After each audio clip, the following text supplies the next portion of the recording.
tarder, on va commencer avec le panel 1, qui est animé sur les défis donc, technologiques, qui va être modéré par le professeur Normand Mousseau. Donc, Normand, tu peux te joindre à nous. Donc, Normand, c'est un professeur de physique à l'Université de Montréal depuis 2016. C'est aussi le directeur scientifique de l'Institut d'énergie de Trottier de Polytechnique Montréal. Au fil des années, il a contribué à la création de plusieurs organisations majeures qui ont un impact significatif sur la science et les politiques fondées sur les données probantes. Par exemple, entre 2010 et 2013, il a dirigé la création de Calcul Québec, un réseau là, qui met à disposition des services de supercalcul pour les universités du Québec au sein de Calcul Canada.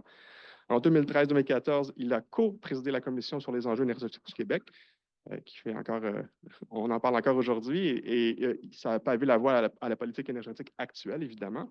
Puis, Normand est également cofondateur de l'accélérateur de transition. Donc, tout à l'heure, on aura Mo Cabaret de l'accélérateur, dont vous entendrez parler un petit peu plus tard. Donc, j'ai l'immense privilège de le côtoyer à tous les jours comme directeur co-scientifique du Carrefour de modélisation énergétique. Donc, je vous invite à vous joindre à moi pour souhaiter la bienvenue à Normand.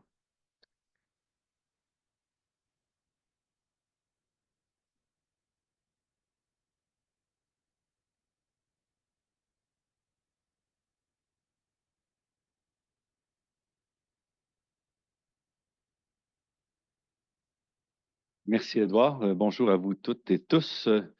C'est un plaisir d'animer le premier panel. Dans un contexte de transition énergétique, mais vous le savez parce que vous êtes ici, donc je n'ai pas besoin de vous l'expliquer, mais je vais le faire quand même un petit effort. La transition énergétique, c'est de l'innovation, de la technologie, une façon de repenser notre utilisation de l'énergie puis notre rapport à l'énergie. Donc, c'est une occasion pas simplement de changer de source d'énergie, mais tant qu'à faire ça, tant qu'à faire des efforts, des transformations, à repenser ce qui est autour. Et c'est vraiment le thème de la journée. Et on va commencer par la base, c'est-à-dire c'est quoi les défis et les enjeux technologiques du déploiement des innovations. On a, je dirais, le Québec, le Canada ne se démarque pas par sa rapidité à déployer l'innovation dans la société. On facilite les embûches, les barrières, la complication plutôt que de faciliter l'innovation normalement. Donc, on voulait commencer en discutant un petit peu. Vous voyez mon billet, là. Donc, j'espère que je serai contredit tout au long de la matinée. Malheureusement, je n'ai pas trop d'espoir, mais on va voir qu'est-ce qu'on va entendre. Alors, donc, puisque chacun des 4 personnes qui vont présenter, donc on aura Héloïse Edom de l'Institut de l'énergie Trottier, Jean-Pierre Croteau d'Hydro-Québec, Vincent Dufresne de CGI et Benoît Balmana d'IVO. Je vais leur donner les bios tout à l'heure. Comme c'est des présentations de 15 minutes, je vais vous demander de rester assis pour pouvoir profiter de la présentation.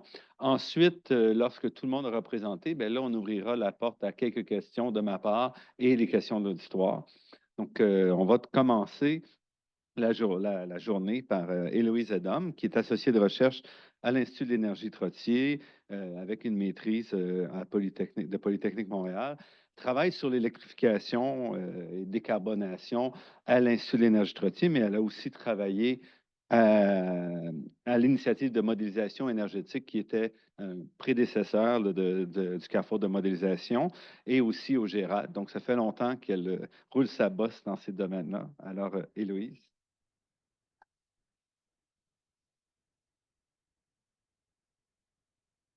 Donc, bonjour à tous. Normand a fait déjà la présentation, donc je vais aujourd'hui axer ma présentation surtout autour d'une étude qu'on a réalisée sur la perspective de l'électricité dans le centre et l'est du Canada. Et ensuite, quelques mots aussi sur un projet autour de tout ce qui est la gestion de la demande de pointe d'électricité au Québec. Donc, juste quelques mots sur l'Institut de l'énergie Trottier où je travaille depuis un peu plus de 4 ans maintenant. Donc, on a comme mission de contribuer à la compréhension systémique des enjeux autour de la transition énergétique. On essaye aussi de contribuer à la recherche de solutions à déployer et à mettre en œuvre, à l'accélération de cette mise en œuvre. Et on cherche activement à contribuer aussi au dialogue sociétal autour de la question énergétique pour contribuer à que ça soit des décisions un petit peu plus au niveau de la société qui se passent sur notre avenir énergétique. On fait tout ça autour de valeurs fondamentales telles que le bien commun, la rigueur scientifique et l'ouverture des intéressés.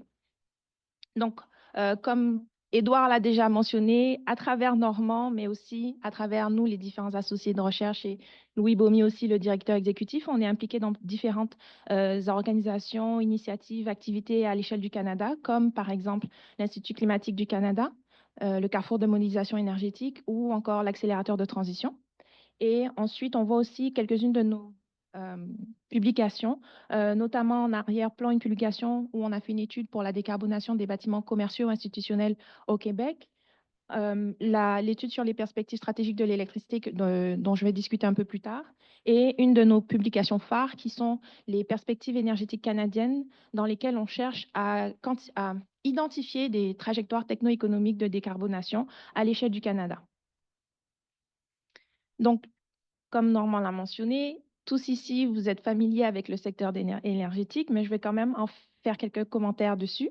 Donc, au niveau canadien, dans nos deux dernières études sur les trajectoires de décarbonation, on se rend compte que la carboneutralité engendre des changements majeurs sur les approches qu'on avait. On peut plus se contenter de réductions partielles, mais on doit aller chercher des réductions dans tous les secteurs. Et ça met aussi en lumière le rôle potentiel de technologies de captage et de séquestration de carbone. On sait que c'est quelque chose qui est encore en développement, mais on se rend compte que sans ces technologies-là, présentement, avec nos connaissances, on n'est pas capable d'aller chercher le net zéro qu'on s'est fixé. Euh, Par ailleurs, on se rend compte sur le graphique des émissions en bas à gauche que le Canada fait des actions. Par exemple, on peut penser à la tarification carbone, à la norme des véhicules zéro émission pour 2035. Toutefois, on peut se rendre compte qu'on n'est pas rendu, puisque la petite ligne en pointillé en rouge, c'est là où on est censé être rendu en 2030. Donc, il y a encore du chemin à parcourir. Euh, on se rend compte aussi que les modélisations projettent une augmentation drastique de la consommation d'électricité. Ben, c'est parce que l'électricité remplace beaucoup de formes d'énergie dans des secteurs qui, jusqu'à maintenant, où jusqu'à maintenant l'électricité était très peu présente. On peut penser, par exemple, au transport. Non, c'est pas le bon sens. Voilà. Donc, quelques mots sur l'étude des perspectives stratégiques d'électricité. Le but, en fait, de cette étude-là était de faire un peu un état des lieux de ce qui se planifiait essentiellement pour tout ce qui était électrification et augmentation de la production, augmentation des infrastructures à travers le centre, donc depuis l'Ontario jusqu'aux provinces maritimes, par les entreprises publiques de production d'électricité, donc production, distribution, etc., et d'analyser un peu les différents défis rencontrés par ces différentes provinces, mais aussi à l'échelle de toute cette région-là, et d'identifier quelques pistes de travail pour soit supporter ou accélérer la résolution de ces défis. Donc, une approche assez classique au sein de l'IET. Très souvent, on va commencer par un premier état des lieux, donc revue de la littérature, revue de la documentation grise, discussion avec certaines parties prenantes. Ensuite, une fois qu'on a un document de travail, on va discuter avec les parties prenantes, soit un à un, soit à travers des ateliers qu'on organise généralement dans plusieurs régions. Dans ce cas-ci, on en a fait 3. Et enfin, on fait un rapport qui est rendu public une fois tous ces commentaires compilés et les analyses réalisées. Donc, quelques-uns des défis majeurs que nous avons identifiés communs concernent notamment les infrastructures, puisqu'on sait que à l'échelle du Canada même, on pourrait dire que les réseaux sont vieillissants, qu'il y a beaucoup de modernisation à déployer.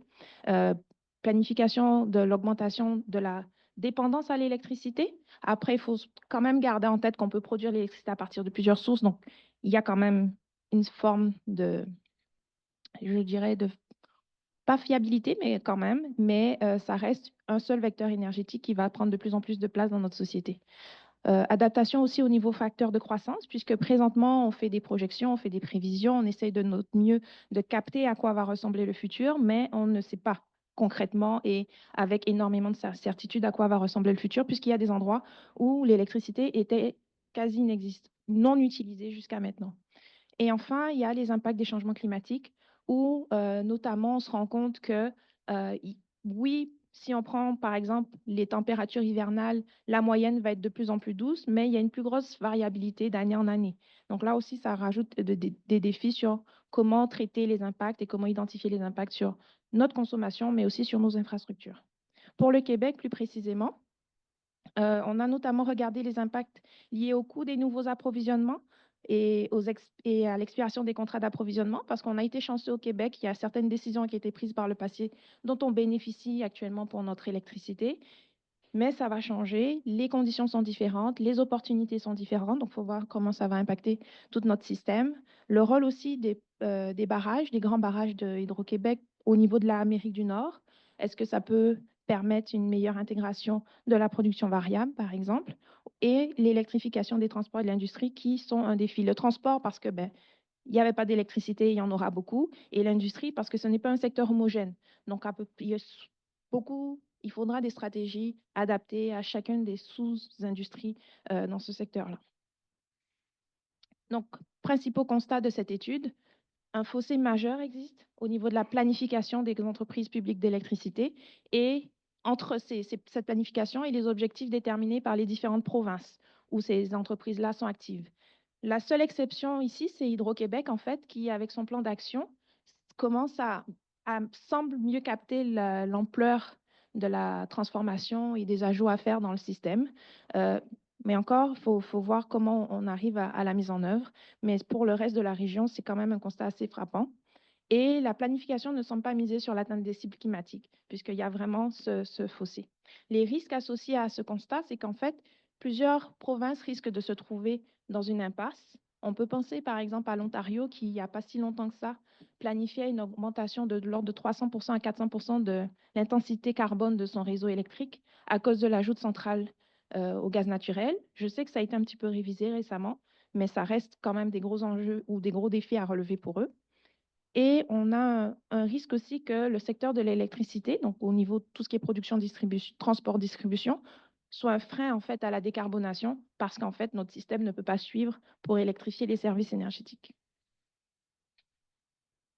Donc après toute cette analyse, on est arrivé à identifier 6 chantiers d'intervention, notamment autour de la réglementation et des organismes de réglementation pour les adapter à être plus flexible et plus rapide pour intervenir dans ces questions de transition énergétique. Les enjeux de tarification, où on veut peut-être pousser un peu le concept de service énergétique du point de vue des consommateurs plutôt que de la consommation de l'unité d'énergie, parce qu'en vrai, ce qui nous intéresse pour la plupart des consommateurs, c'est de se chauffer, c'est d'éclairer, c'est de pouvoir cuire ses aliments. Ensuite, la question de la gestion de la pointe de demande d'électricité, dont je vais rentrer un petit peu plus en détail après. Les enjeux autour de la résilience, comment rendre notre système résilient, comment permettre aux gens d'avoir confiance dans ce système-là et donc ne pas risquer d'avoir des freins de ce côté-là. Les enjeux autour des données, les rendre accessibles, mais les rendre utilisables aussi, parce que des fois, les données sont accessibles, mais alors le format et l'état dans lequel elles sont, ça prend énormément de temps à nettoyer, organiser, etc. Donc, peut-être standardiser ces ensembles de jeux de données et le soutien à la mise en œuvre. Donc, comment faire en sorte de diffuser les connaissances, de diffuser les savoirs entre les différentes parties prenantes pour se permettre des meilleurs dialogues et des meilleures prises de décision et aussi, surtout, plus rapides. Donc, la question de la gestion de la pointe. Je pense que la plupart d'entre vous est au courant, mais quand même, la pointe, en fait, c'est quand notre système atteint son appel de puissance maximum. Donc ici, on a un graphique des courbes de puissance classées par ordre décroissant. Donc, c'est les puissances classées par ordre décroissant. Et le petit rectangle en rouge, en haut, dans ce graphique-là, c'est là qui est un peu la zone de pointe. Donc, en fait, on se rend compte qu'au Québec, cette zone de pointe est de l'ordre d'une centaine d'heures à peu près, selon les critères qu'on utilise pour la définir. Et on se rend compte aussi que cette pointe est un critère dimensionnant pour notre système électrique. Donc, bien que cette centaine d'heures-là dans l'année représente moins de 1% de l'année en termes d'heures, on doit designer notre système pour être capable de répondre à cette pointe-là. Oui, on a de la marge avec de l'achat sur les marchés court terme, reste que le système est contraint par cette pointe. On voit que la carboneutralité, comme je l'ai mentionné, implique une croissance drastique des besoins d'électricité. Et on se rend compte aussi quand on regarde les études notamment de la NERC, qui regarde tout ce qui est fiabilité au niveau nord-américain, ou même du gestionnaire de réseau indépendant new-yorkais, ces organismes-là identifient que New York ou l'Ontario risquent d'être des endroits qui vont aussi avoir une pointe hivernale aussi près que l'horizon 2030-2035. Donc là, on ne peut plus compter sur nos voisins au moment où nous, on a besoin d'énergie. Et donc, on perd la complémentarité qu'on avait avec des systèmes qui étaient en pointe en été à côté de systèmes qui étaient en pointe en hiver. Et en parallèle de tout ça, il y a les enjeux autour de la croissance démographique marquée qu'on observe au cours des dernières années et basée sur les projections aussi de différents organismes comme Statistique Canada. Et donc, cette croissance risque d'entraîner une augmentation notable du nombre de logements à construire à l'horizon 2030-2035. Donc, en gros, il est crucial de développer rapidement des stratégies de gestion de la pointe compatibles avec nos objectifs climatiques à long terme, donc la carboneutralité à l'horizon 2050, afin d'accélérer l'électrification tout en contrôlant les coûts. Parce qu'en fait, c'est un des enjeux majeurs, c'est que si on doit tout le temps construire pour être capable de répondre à ce 1% qui arrive dans l'année, ben en fait, ça fait des coûts énormes pour notre système et pour, au final, les consommateurs, pour la société d'une manière générale. Donc, quelques-uns des freins associés à cette question de gestion de la pointe, c'est d'abord les coûts de transformation. Quelle que soit l'échelle où on veut intervenir, il y a des coûts associés. Les enjeux autour de la réglementation, un des exemples, c'est que présentement, un distributeur est obligé de supposer qu'un client va appeler 100% de sa puissance installée au panneau, ce qui arrive en tout cas au niveau résidentiel assez rarement, et la complexité de cette transformation, puisqu'il y a un environnement réglementaire en place, il y a des enjeux au niveau des technologies, des approches de mise en œuvre et des approches de solutions à choisir. Quelques exemples de solutions, par exemple les solutions contractuelles ou de marché de services avec, par exemple, des contrats de raccordement avec des clauses spécifiques d'effacement. Ça existe déjà. C'est fait, par exemple, par Hydro-Sherbrooke, c'est fait par Hydro-Québec aussi. Ça existe, généralement un peu plus pour le secteur commercial ou industriel, mais ça existe. Le rôle d'intermédiaire offrant des services agrégés de gestion de la demande, ça existe pas au Québec tellement, mais ça existe, par exemple, en Californie. Des solutions technologiques qui en fait supportent les solutions de type contractuel ou de marché de services, avec amélioration des enveloppes de bâtiments, les technologies de chauffage comme la thermopompe géothermique ou les réseaux de chaleur, des technologies d'accumulation d'énergie, donc ça peut être énergie thermique, ça peut être du stockage électrochimique, et des technologies de gestion locale d'appel de puissance d'un bâtiment. On peut penser par exemple aux panneaux électriques intelligents. Donc, nous, notre proposition, en fait, c'est un cadre réglementaire qui soutient une répartition alternative des responsabilités et cette réglementation viserait les nouveaux bâtiments. Donc ça, on ne parle pas que du résidentiel, même si le début de notre étude, on s'est concentré sur le résidentiel, il fallait bien commencer quelque part. Donc, ça vise les nouveaux clients, mais par client, on n'entend pas nécessairement le consommateur final, mais plutôt au niveau des constructeurs, promoteurs de bâtiments. Et l'idée est d'offrir un cadre structurant pour un peu dynamiser l'innovation et la mise en place d'un marché de solutions clairement. Donc ici, après avoir fait l'état des lieux, on a fait réaliser une analyse. Je suis désolée, on vient de me montrer qu'il n'y a pas beaucoup de temps, alors ça va aller un petit peu vite, mais je vais quand même montrer les conclusions principales. On a réalisé une étude sur les données historiques d'Hydro-Québec pour essayer de caractériser un peu la pointe. L'hypothèse qu'on a émise, c'est que si on prend une approche où on décide qu'il y a une puissance maximale qu'on ne veut pas dépasser, comment ça se traduit en termes de durée de pointe, en termes de durée de besoin de stockage, en termes d'énergie, en termes de puissance. Donc, les constats principaux, et ça, ce n'est pas surprenant, on a un écart majeur entre les besoins hivernaux et les besoins en été. Ça, c'est connu. Donc, ça veut dire qu'on a quand même une marge de manœuvre à ce niveau-là, même s'il y a d'autres contraintes qui existent qu'il ne faut pas négliger dans ce genre d'analyse. Ensuite, on voit qu'une solution doit être flexible parce que d'un hiver à l'autre, par exemple au-dessus, l'hiver 22-23, on a une pointe très notable au-dessus de tout le reste, alors que l'hiver 21-22, on voit qu'on a un ensemble de pointes qui va avoir lieu dans une durée bien plus longue que l'hiver d'après. Donc, il faut une solution qui est capable de gérer les deux cas de figure, en tout cas les cas de figure. Ensuite, on se rend compte aussi que les enjeux de puissance dominent largement le défi de gestion de la pointe, parce qu'on entend beaucoup la question de efficacité énergétique. C'est bien l'efficacité énergétique, c'est moins d'énergie consommée et donc éventuellement moins d'énergie à produire. Cependant, pour la question de la pointe spécifiquement, en fait, l'énergie peut représenter quand même très peu par rapport à la puissance en tant que telle qu'on veut effacer au moment critique. Ensuite, je ne vais pas pouvoir passer à travers tout le tableau. Donc là, les encadrés en rouge, c'est en gros, si on suppose qu'on fait une réduction de l'ordre de 5 à peu près 17-18%, on se rend compte qu'on ne dépasse même pas 0,20% de la quantité annuelle d'énergie sur notre année. Donc, c'est vraiment, ça souligne, en fait, l'idée, c'était de souligner que c'est la puissance qui est le gros enjeu. Et après, il y a plein d'autres informations à travers ce tableau-là, mais on va pouvoir en discuter au pause. Donc, juste pour donner une ordre de grandeur des choses, dans ces récentes prévisions, dans le cadre du dossier tarifaire, Hydro-Québec prévoit une augmentation de 950 MW à peu près pour le chauffage d'espace du milieu résidentiel.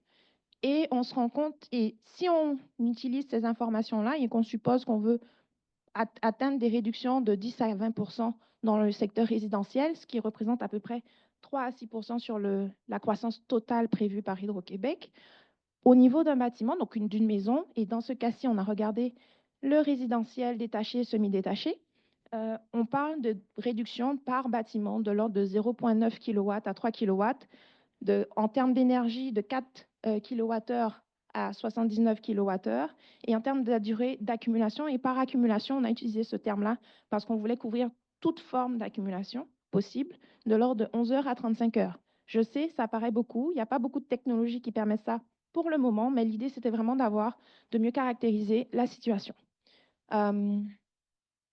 Et pourquoi on s'est intéressé au bâtiment?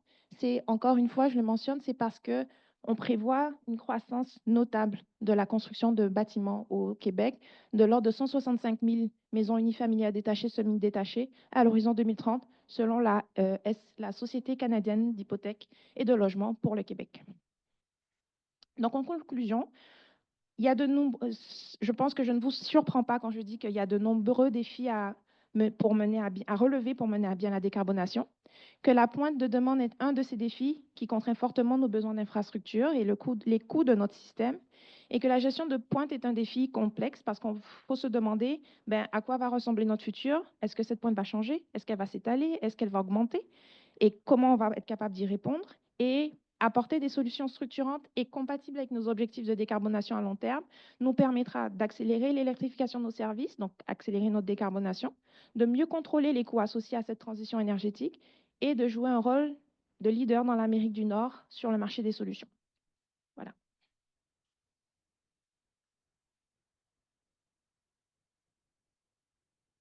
Merci, Héloïse.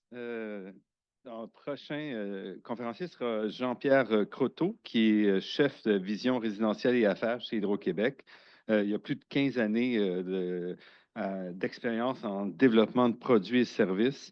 Donc, il a joint Hydro-Québec il y a un peu plus de 6 ans pour développer et lancer la filiale ILO. Et depuis, il travaille sur de nouvelles approches pour aider à la consommation, à réduire la consommation d'électricité. Alors, Jean-Pierre. Bonjour à tous. Merci beaucoup de l'invitation pour la participation aujourd'hui. Je suis vraiment content. Avant que je commence, juste deux, trois petits points d'organisation. Premièrement, pour ceux qui s'attendaient à avoir une présentation remplie de chiffres et beaucoup d'analyses et de tableaux, je vous le dis tout de suite, vous allez être déçus. Je vais vous amener un peu plus ici sur le côté commercial, les enjeux de déploiement qu'on a au niveau des technologies. Puis ensuite, je vais avoir un petit devoir pour les gens qui sont ici à l'avant. Dans des situations un peu plus de stress, là, par exemple, comme parler devant des gens, j'ai des fois un frein d'accès lexical, donc je ne trouve plus certains mots. Votre défi va être de trouver c'est quoi que je voulais dire si jamais ça arrive, puis de me fider l'information pour qu'on puisse continuer. Habituellement, ça se passe assez bien, là, mais si jamais vous me voyez perdu, c'est pas un exercice de style. Donc, commencer par un peu une petite présentation. Donc, Jean-Pierre Croteau, je suis en fait, changement là, qui s'est fait depuis les dernières semaines, donc directeur pour l'équipe intelligence de marché, vision commerciale et tarification. Donc, un peu ce que cette unité-là fait, a un peu quatre rôles. Donc, le premier, un côté de vigie technologique. Donc, de voir justement c'est quoi les technologies émergentes et surtout de faire un travail de confirmation du potentiel technologique. Donc, qu'est-ce qui est techniquement faisable. Une autre partie de l'unité, on a une équipe d'intelligence de marché qui prend dans le fond ces travaux-là autour des PT, les potentiels techniques, va travailler sur un établissement de PTE, PTR, potentiel technico-économique et potentiel technico-économique réalisable. J'assume dans l'audience que vous êtes familier avec les acronymes, sinon je suis disponible pour qu'on en jase vraiment trop à la pause. L'autre côté de cette équipe-là va regarder pour faire des traductions des cibles qu'on se donne en trajectoire de technologie à déployer. Donc, pour faire un lien un peu là, dans la présentation d'Héloïse juste avant, il y avait toute une série de solutions où on voyait des technologies qui pourraient se déployer. Bien, c'est le genre de mesures qu'on va voir dans ces trajectoires-là, avec des séquences qu'on voit dans le temps là, qui pourraient se déployer. L'autre côté, on a l'équipe de vision commerciale. Mais là, donc, on a vu des mesures. Maintenant, l'équipe de vision commerciale va regarder des orientations et des arrimages entre les offres d'Hydro-Québec. Donc, on parle de tarifs, d'options tarifaires et aussi de programmes, typiquement des programmes de subvention là, pour voir le déploiement de ces équipements-là. On a 2 unités qui travaillent au niveau de la vision commerciale pour couvrir l'ensemble des segments de la clientèle. Et dernière portion de l'équipe, c'est l'équipe de tarification.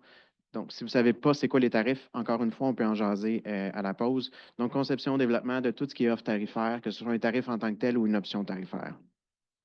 Tout ça pour dire que l'ensemble de la direction travaille à la réalisation des ambitions du plan d'action 2035.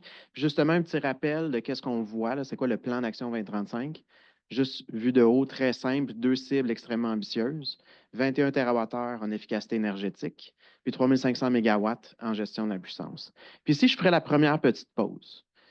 J'attirerai votre attention sur comment on a présenté le concept d'efficacité énergétique et gestion de la puissance ici. On ne parle pas justement d'efficacité énergétique et gestion de la puissance. On a mis ça avec un langage un peu plus simple, de consommer moins, consommer au bon moment. Puis vous allez voir, ça fait un peu référence à des défis que je vais vous parler un peu plus loin. Il y a tout un côté de sensibilisation puis de l'approche du message qu'on va avoir avec la clientèle, qu'on a un besoin de s'ajuster. Parce que quand on parle d'efficacité énergétique puis gestion de puissance, très honnêtement, on se parle entre nous. Je n'ai jamais croisé personne dans la rue qui a demandé à quelqu'un d'autre comment va ton efficacité énergétique. Très bien, mais tu devrais voir ma gestion de la puissance, elle est impeccable. C'est jamais arrivé. Puis je n'ai pas d'attente que ça se produise non plus. Donc, c'est du plan d'action. L'électricité propre produite par Hydro-Québec, c'est nécessairement une locomotive de la transition énergétique. Il faut garder en tête que c'est des cibles qui sont extrêmement ambitieuses. Et ça veut donc dire que c'est requis de faire des façons différentes, des stratégies qui vont être différentes de ce qu'on a toujours fait par le passé. Parce que si on s'imagine qu'on va être capable de livrer la même quantité d'efficacité énergétique et gestion de la puissance en continuant de la même façon qu'on a fait avant, mais ça implique qu'il faudrait peut-être tripler, quadrupler certaines des équipes. Ce pas des solutions qui sont possibles. Il va falloir être beaucoup plus efficace. Donc, on va en parler un peu aujourd'hui. Je commence par quelques. Vous m'entendez bien, j'ai tendance à bouger, c'est bon en arrière aussi. Quelques constats clés sur nos offres actuelles. Au niveau de l'efficacité énergétique, consommer moins, on s'en souvient. C'est un marché qui est connu de nos clients. C'est un marché connu de nos partenaires. C'est des technologies souvent qui sont matures, établies. On n'a pas besoin de faire tant une si grande éducation de la clientèle. En fait, le défi qu'on va voir au niveau de l'efficacité énergétique, c'est plus qu'il y a plusieurs des technologies qui sont justement tellement matures, tellement adoptées par le marché qu'il faut qu'on commence à regarder, OK, mais il y a d'autres usages, d'autres technologies à aller voir. Je vous donne un exemple, par exemple, qui vient un peu de mon expérience passée.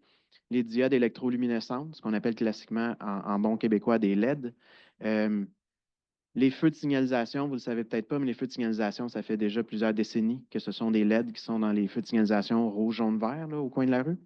Première génération, on parlait de produits qui permettaient de couper 80 à 90 de la consommation d'énergie. En plus que le produit allait durer 6 à 10 ans au lieu d'être à remplacer à tous les 6 mois. Donc, au niveau de la proposition de valeur pour le client, c'était facile à comprendre. Le remboursement était très rapide. On est rendu maintenant dans la prochaine génération des feux de signalisation qui se remplacent. Ces économies-là ont déjà été réalisées. Donc, les prochains produits viennent remplacer seulement des fois 5-10 si on est chanceux, versus la technologie qui est déjà installée. Donc, on voit que c'est tendance, on voit que c'est déjà accepté. Il faut se tourner vers autre chose. Donc, on le voit dans le reste de l'éclairage général. Les LED sont déjà des produits qui sont rendus dans les tendances. C'est quoi la prochaine étape? Je ne suis pas en train de parler ici de la prochaine technologie qui va remplacer les LED. Je ne pense pas qu'on va trouver de quoi qui va être aussi disrupteur, mais plutôt de regarder c'est quoi le prochain gisement de valeur chez la clientèle. À côté, on a la gestion de la puissance, consommée au bon moment. Ça reste une nouveauté pour nos clients qui a très mauvaise perception. La perception, c'est que souvent, ça va être quelque chose qui va avoir un impact sur le client, qui va avoir un impact sur la prestation de service, que ça va demander un pilotage qui est fin et qui pourrait être complexe. Et tout ça en contrepartie de ce qui est souvent une faible compensation financière. Encore une fois, on parle de perception. Mais il faut réussir à la changer, cette perception-là. Parce qu'au final, les technologies de gestion de la puissance, c'est des technologies qui font plein de sens pour notre clientèle pour gérer leur propre puissance, leur propre consommation. et que les solutions de gestion de puissance et les offres qu'Hydro-Québec va avoir deviennent au final simplement des façons de rentabiliser l'investissement dans ces équipements-là. On pense ici, par exemple, avec du stockage, mais le stockage va apporter des services de résilience, va apporter un service de lissage de la puissance du client, puis pourrait être utilisé après ça en situation de gestion d'appoint. Puis un peu comme Héloïse avant, je dis stockage, vous pouvez dire accumulation. Je n'ai pas spécifié tout de suite électrochimique. Il y a beaucoup d'autres formes de stockage là, qui vont être disponibles.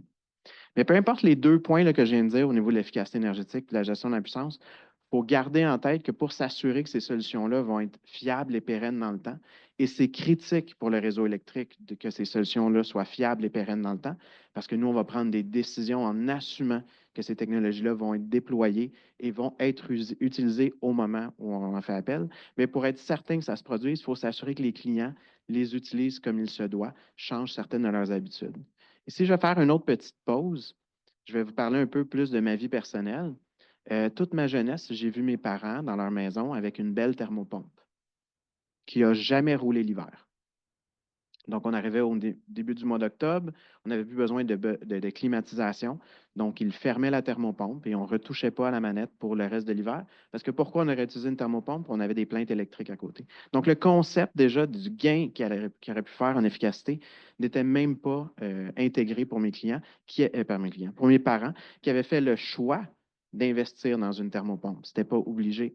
Puis je suis certain que je ne suis pas le seul qui a une histoire comme ça. Puis pour plein de raisons, j'aime pas le souffle d'air chaud qui arrive, qui vient de la thermopompe, ou j'aime pas le bruit de ventilation qui est associé. On a toujours des bonnes raisons pour ne pas bien les utiliser, mais tout de suite, ça veut dire que je ne peux pas me fier que ce produit-là va être disponible dans le temps. Donc ça, c'était des constats clés sur les offres qu'on a actuellement. Maintenant, quelques défis spécifiques qu'on a selon les différents segments de clientèle. Je fais une autre petite pause ici. Les commentaires que je vais vous dire ne s'appliquent pas à tous les clients d'un segment de clientèle. Je suis certain qu'on a ici des représentants de l'industrie qui vont dire non, non, chez nous, ce n'est pas comme ça que ça fonctionne. Notre compagnie, on est très organisé, on fonctionne pour l'efficacité énergétique. Ou des gens qui vont dire chez moi, je suis 100% décarboné dans ma maison et je suis hyper efficace. C'est tout à fait possible. Dites-vous tout de suite que le commentaire à ce moment-là ne s'applique pas à vous. Premier défi que je veux souligner pour la clientèle résidentielle, c'est un défi d'iniquité. Quand on regarde qui participe à nos offres, j'aurais dû faire ça avant, monter un peu. Quand on regarde qui participe à nos offres, que ce soit en efficacité énergétique ou en gestion de puissance, mais c'est assez simple. C'est les gens qui en ont les moyens. C'est des propriétaires, c'est des gens qui ont un revenu médian à élever. C'est des gens qui ont une charge à déplacer, une économie à réaliser. Qu'est-ce que ça veut dire? Bien, ça veut dire qu'on met de côté l'ensemble de la clientèle qui est locataire, l'ensemble de la clientèle faible revenu ou revenu modique. Donc, c'est un défi d'iniquité. Ces clients-là sont aussi des clients d'Hydro-Québec. Il faut qu'on soit capable de les amener avec nous dans la transition énergétique. Deuxième défi, au niveau de la clientèle commerciale, défi de priorisation. Qu'est-ce que je veux dire par là? C'est que quand on parle avec nos clients commerciaux, quand on parle avec des représentants de l'industrie, ils vont tout le temps nous souligner plusieurs des défis auxquels ils font face. Puis le premier qu'ils vont nous souligner, ça va être un défi de main-d'œuvre. On a besoin de plus de main-d'œuvre pour réussir à faire nos propres projets.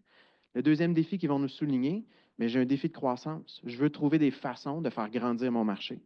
Troisième défi que les autres vont faire face, gestion des coûts. Puis quelque part, dans la gestion des coûts, il y a une ligne qui s'appelle l'énergie. Puis dans ça, il peut y avoir le gaz naturel, il peut y avoir l'essence pour les véhicules, puis il y a l'électricité. Donc souvent, d'un point de vue de l'électricité, on se retrouve à être un sous-point de leur troisième priorité. Donc, on a un défi pour nous que ce soit priorisé quand ils vont avoir des décisions à prendre.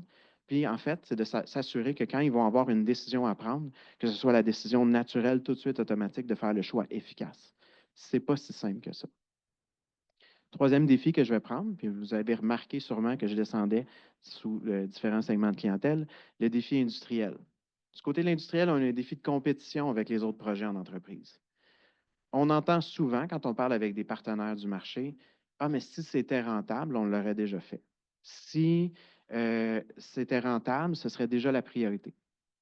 Mais ce n'est pas vrai. Ce n'est pas ce qu'on voit dans les chiffres. On a des propositions tout à fait rentables. Le problème, c'est que des fois, il va y avoir un autre projet qui ne touche pas du tout à l'efficacité énergétique, à la gestion de puissance, qui a une meilleure rentabilité. Donc, on parle ici des fois des projets qui peuvent avoir 2 à 3 ans de période de retour sur investissement, qui peuvent avoir des retours que je juge qui sont quand même très rapides. Mais à côté, il y a une autre opportunité pour peut-être faire de la croissance d'entreprise qui va avoir un retour sur investissement de 2 ans ou 1 an. Donc, tout de suite, on est mis en comparaison sur la base de dollars uniquement, puis le projet efficace, le projet de gestion de puissance est mis de côté. Donc, pour réussir à faire face à ces défis-là, mais on a des initiatives pour s'assurer que l'ensemble de notre clientèle va embarquer. Mais le premier constat à prendre tout de suite, c'est de se dire que la réponse ne va pas être une offre unique. C'est malheureux à dire, là, mais il n'y a pas un seul produit qui va tout régler. Quand on parlait un peu plus tôt, j'aime ramener l'exemple, là, encore une fois, ce qu'Élise tu disais au niveau de l'accumulation ou au niveau du stockage. Stockage, c'est large. Il y a beaucoup de différentes technologies qui sont possibles. De la même façon, il n'y a pas qu'une seule stratégie de commercialisation. Chaque client, chaque segment de client et chaque client dans chaque segment ne va pas être atteint de la même façon pour prendre action au niveau des technologies à déployer. Donc, on ne peut pas se dire qu'on a juste à se trouver la bonne technologie avec le bon message et c'est fini. Ça va être un travail qui va être constant. Puis de la même façon, une fois que ces technologies-là vont être déployées, bien, le message va devoir rester pour s'assurer que les clients continuent à bien les utiliser. Une fois que ça c'est dit, il y a quand même des familles d'approches qu'on peut prendre. Mais la première, bien, c'est accélérer ce qui fonctionne déjà. On a réussi à atteindre nos objectifs dans les dernières années. On a réussi en 2024, ça va très bien. Il y a des mesures qui fonctionnent bien. Bien, c'est simple, il faut qu'on en fasse plus. Ça, c'est des réponses qui sont quand même assez simples, là. Mais par exemple, ça se traduit comment? Bien, on a déjà des appuis financiers pour des mesures. Si on est capable d'aller les bonifier, bien, normalement, il va y avoir une croissance dans le déploiement de ces mesures-là. À côté, on a besoin d'identifier des nouvelles approches à mettre en place, comme je vous parlais un peu plus tôt pour combattre l'iniquité. Donc, d'avoir des offres qui vont cibler les segments de clientèle qui sont mis de côté. On va avoir à travailler de plus en plus avec les acteurs du marché. Je vous le mentionnais, on ne pourra pas juste tripler le nombre d'employés d'Hydro-Québec dédiés à l'efficacité énergétique, mais il y a déjà tout un marché et un écosystème qui est présent. On travaille avec eux. On peut travailler encore plus. On peut avoir des programmes qui sont dédiés à eux pour accélérer leur processus avec leurs clients, pour être certain que les technologies se déploient plus facilement. Et le dernier, qui est clé, qui touche beaucoup nos grandes industries, c'est de s'assurer qu'il y a une culture d'une gestion responsable de l'énergie. Un projet en efficacité énergétique en gestion de la puissance qui vient aider à la décarbonation devrait être mis au-devant d'un projet de simple croissance économique. Puis finalement, mais capitaliser sur les nouvelles technologies ou nouveautés technologiques et réglementaires parce que ce n'est pas vrai qu'on sait aujourd'hui exactement tout ce qui s'en vient en avant de nous. Donc, c'est pour ça que l'élément de vigie est très important. Puis quand je mets tout ça ensemble, mais c'est un peu dommage à dire, mais c'est vraiment le constat qui en ressort, c'est que le premier défi du déploiement technologique n'a rien à voir avec la technologie. C'est 100% de savoir amener nos clients à faire le premier pas dans la bonne direction. C'est vraiment un défi qui est clé, qu'on va avoir à relever en somme tous ensemble. Merci pour votre support.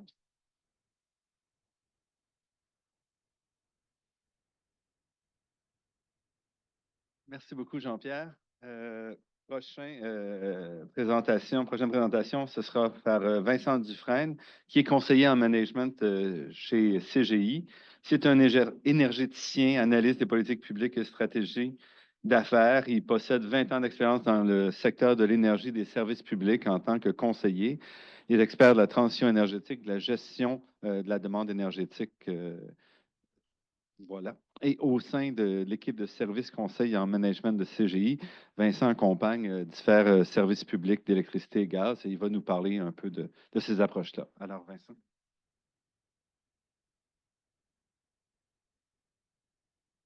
Merci Normand, merci Jean-Pierre, merci Héloïse.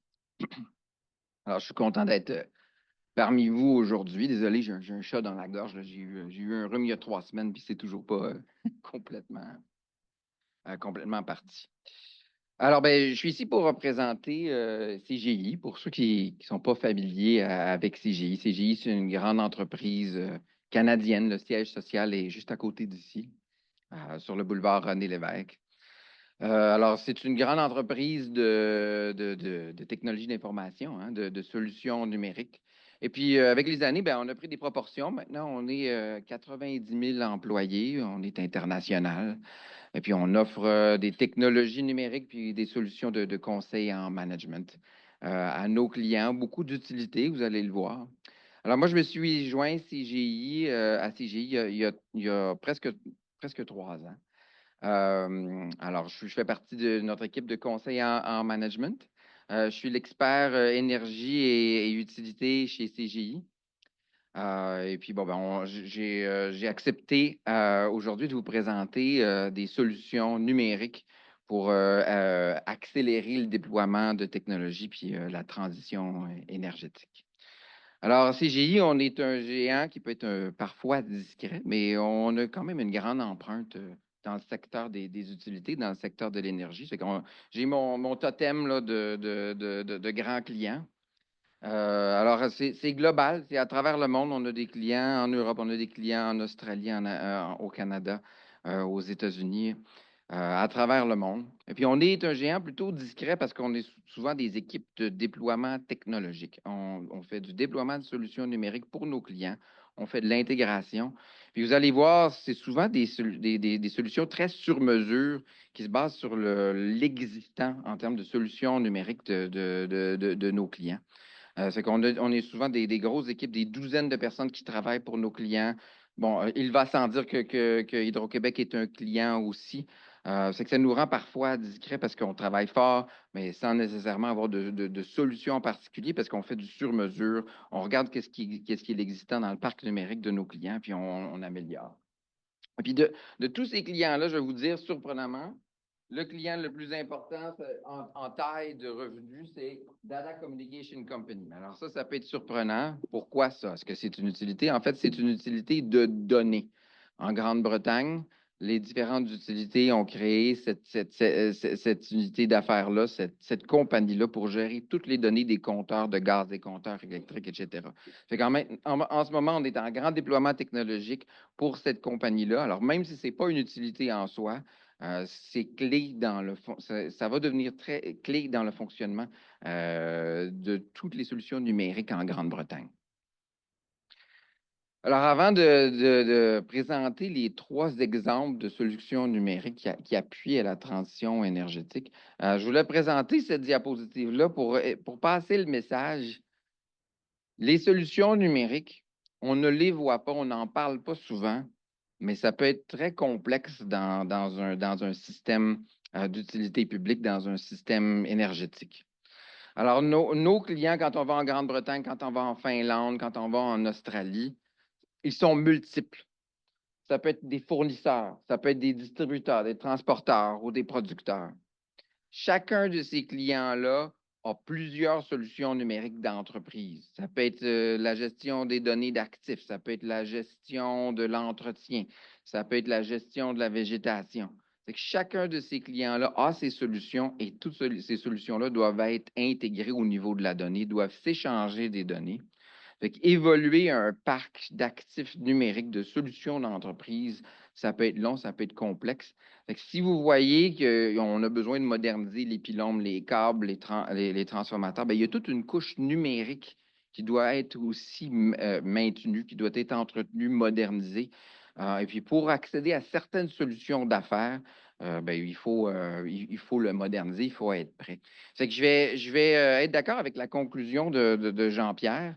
C'est vrai, en fait, le défi, c'est souvent un défi d'affaires. Puis la technologie numérique va venir appuyer les solutions d'affaires, puis engager le client, convaincre le client d'embarquer dans les différents produits et puis tarification de gestion de la puissance. Mais en conclusion, après avoir présenté mes 3 exemples, je vais peut-être nuancer. Il y a des choses à faire pour s'assurer que la technologie numérique soit prête à temps. Alors, le premier exemple de solution numérique que je vais vous présenter, c'est un exemple, une solution numérique qu'on a déployée pour FinGrid. Alors, FinGrid, c'est l'exploitant du réseau de la Finlande et aussi le parquet du réseau de la Finlande.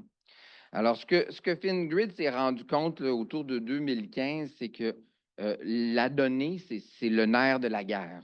Entre les fournisseurs, les distributeurs, les transporteurs, les fournisseurs qui se font la compétition pour les clients, l'accès à la donnée, un accès rapide et le manque d'accès rapide à la donnée, c'était limitatif. Ils voulaient offrir des solutions de gestion de l'énergie il voulait faire de l'arbitrage, il voulait faire de la fourniture d'électricité verte. Fait qu'en Finlande, c'est très nucléaire, hein, fait que l'électricité verte, ça veut dire le solaire, l'éolien. Bon, ben, pour garantir aux clients que c'est de l'électricité verte, ben, ça prenait un accès à la donnée. Alors, on a fait appel à CGI. Avec CGI, on a fait plusieurs comités pour apprendre à collaborer avec les différents partenaires. Les agrégateurs, hein, en Europe, de plus en plus, les agrégateurs, c'est devenu la norme, une compétition entre les agrégateurs. Alors, on s'est assis avec différents partenaires, on a fait des réunions de travail, des comités de travail, on a établi c'est quoi les cas d'usage technologique que les différents fournisseurs voulaient offrir à leurs clients pour améliorer l'expérience client. Puis on a conçu un carrefour de données qui collige et qui agrège toutes les données des compteurs et puis les données à la sortie du parc de production, les différents compteurs intelligents tout le long de la chaîne transport et distribution dans une seule base de données unique avec une gestion de l'accès différenciée par type d'acteur, est-ce qu'on est un fournisseur ou un distributeur ou un consommateur et quel type de consommateur résidentiel, commercial, industriel. Une base de données unique, une base de données cybersécurisée, puis une base de données de grande performance qui donne l'accès rapide à cette donnée-là. L'État, avant, c'était une collection de différents systèmes qui doivent s'intégrer les uns aux autres. Certains, c'était des badges de données à chaque mois, certains, c'était des badges de données à chaque jour ou à chaque semaine. Alors, c'était difficile de permettre plusieurs des cas d'usage qu'on allait chercher. Alors, mon deuxième exemple, cette fois-ci, c'est un client qui est un distributeur, donc un propriétaire de câbles de moyenne et de basse tension en Australie. Alors, le problème à laquelle il faisait face en Australie, c'est qu'à force d'encourager les panneaux solaires photovoltaïques, ils en sont rendus à un point où c'est un ménage sur 3 qui a des panneaux solaires photovoltaïques sur les toits. Et bien ça cause des problèmes pour les postes de transformation. On a du mal à conserver les points de consigne en termes de tension livrée aux clients. Et ça a des conséquences pour les clients parce que ça veut dire qu'on va avoir des surtensions ou des sous-tensions, puis ça peut endommager leurs électroniques et puis leurs équipements. Alors, bien, une utilité comme ce distributeur-là doit conserver ses points de consigne, son enveloppe au niveau des postes. Alors, la solution que CGI a développée en co-création, en collaboration avec son client, c'est une gestion qui est à la fois décentralisée et centralisée là, au niveau d'un distributeur. Alors, on est allé chercher, on a développé en co-création un système de technologie d'opération qui va aller gérer au niveau de la ligne du poste pour s'assurer qu'on garde les points de consigne en écrêtant la production solaire en certains cas, puis en utilisant le stockage par batterie pour s'assurer de conserver cette enveloppe-là d'exploitation. Ce n'est pas un problème simple parce qu'il faut comprendre qu'il y a 3 niveaux de contraintes. Le niveau de contrainte, c'est de s'assurer que les gens puissent produire avec leurs panneaux solaires le plus possible. Hein. S'ils ont investi dans des panneaux solaires, c'est parce qu'ils veulent l'utiliser. Ça, c'est le premier niveau de contrainte. L'autre niveau de contrainte, c'est celui qu'on est très familier. Là. Héloïse en a parlé là, au niveau là, du réseau de l'Australie au complet. Fait qu'au niveau de l'exploitant du marché du gros, puis du transport.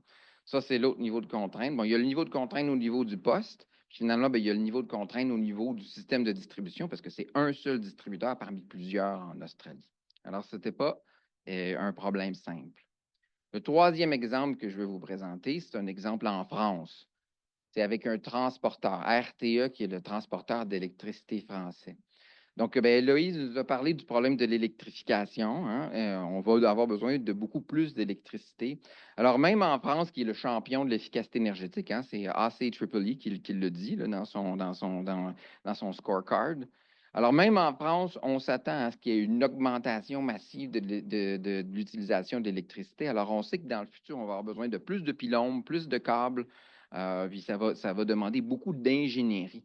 Alors, là où on a aidé notre client, c'est à faire une feuille de route. Alors, c'est vraiment un projet de conseil en management le bout en bout, où on a aidé notre client à identifier les métiers, les procédés, les technologies et les technologies du futur qui vont lui permettre de faire de l'ingénierie mieux et plus rapidement, puis de changer les métiers, puis de changer les pratiques Alors, on leur a fait toute une feuille de route parce que ça va être un problème majeur en France et je pense que ça va être un problème critique au Québec aussi, là, si je ne me trompe pas, là, de nos collègues d'Hydro-Québec ici. Alors, ben, en conclusion, j'ai trois points à faire. Premièrement, quand on pense à la gestion de la puissance ou à l'efficacité énergétique, on a une certaine idée préconçue des différents outils technologiques. Ça peut être les outils de gestion de ressources distribuées, par exemple. C'est les solutions numériques à laquelle on pense. Mais ça n'est que la pointe de l'iceberg. En dessous du niveau de l'eau, il y a tous les systèmes existants d'entreprise, les systèmes de gestion de végétation, d'information géographique, de gestion de l'entretien, les systèmes de conception des réseaux de transport puis des réseaux de distribution. Alors, tous ces solutions d'entreprise technologiques sont interreliées puis intégrées les unes aux autres. Puis pour faire une modernisation puis être prêt pour la transition énergétique, il faut penser à plusieurs de ces aspects-là. Deuxième point. Si on va être témoin d'un grand déploiement d'infrastructures, on parle au Québec de 150 à 185 milliards de dollars investis dans les 10 prochaines années, ça va venir avec un déploiement de solutions TI. Si on va investir dans le pylône, dans le câble électrique, il va falloir aussi investir dans les solutions numériques pour être capable de réduire ces coûts-là. Parce que si on peut exploiter à son maximum l'actif existant, électrifier rapidement dans les zones qu'on vient de moderniser, être capable de géocibler puis cibler temporellement notre utilisation de l'énergie en utilisant des solutions numériques, bien, ça va nous coûter moins cher au total, puis ça va réduire l'impact sur nos tarifs d'électricité. Et puis finalement, là, je disais à Jean-Pierre que j'endossais la conclusion de ta présentation, mais que j'allais rajouter des nuances. Ben, souvent, le numérique, au lieu d'être quelque chose qui est une solution, ça peut être limitatif. Hein? Vous avez entendu des situations où dans les différentes entreprises, on a besoin d'une solution numérique, mais elle n'est pas prête. Ça va prendre 1 an, 2 ans, 3 ans, 5 ans.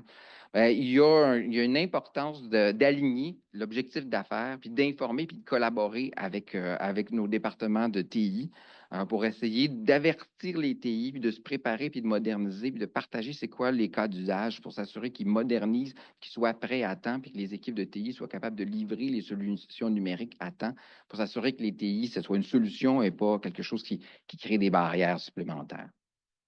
Alors, ben, merci beaucoup. Après avoir parlé là, d'architecture compliquée TI, là, je vais laisser la parole à Benoît qui va nous parler d'urbanisme et d'architecture compliquée dans les municipalités et dans le milieu urbain.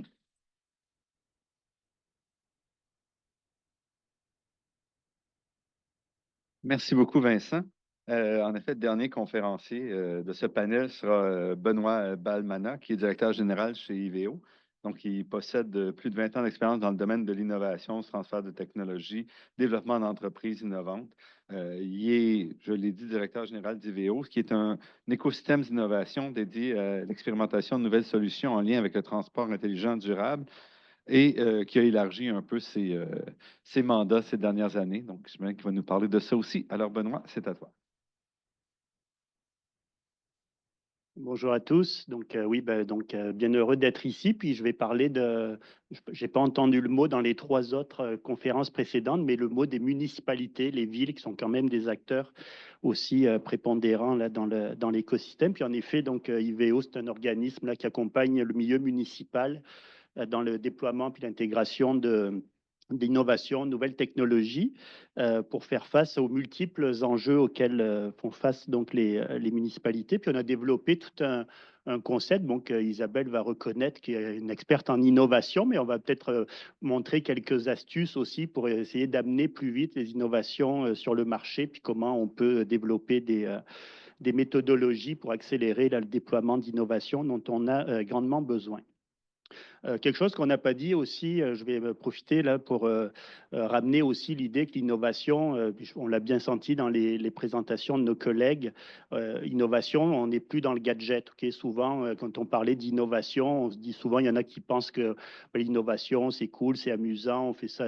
Mais aujourd'hui, on est vraiment dans l'objectif d'innover pour répondre à des enjeux concrets. Donc, on a une approche très solution là, de l'innovation. Puis, je pense que ça a bien transpiré dans ce qu'ont dit mes collègues précédemment. Puis, le milieu municipal, pourquoi ils ont besoin d'innover? Vous êtes tous des citoyens, puis vous n'aimez pas quand votre compte de taxes augmente d'année après année. C'est le premier enjeu auquel font face les villes, c'est un enjeu économique. Les budgets sont limités, les coûts d'opération augmentent, et il faut absolument que les municipalités fassent autrement pour réduire leurs coûts d'opération. Donc, l'efficacité des opérations va faire appel dans le milieu municipal au déploiement de nouvelles façons de faire. Et faire autrement, c'est le premier pas vers l'innovation. Deuxièmement, les villes sont au premier plan aussi pour l'aspect de la lutte au changement climatique, les mesures d'adaptation au changement climatique.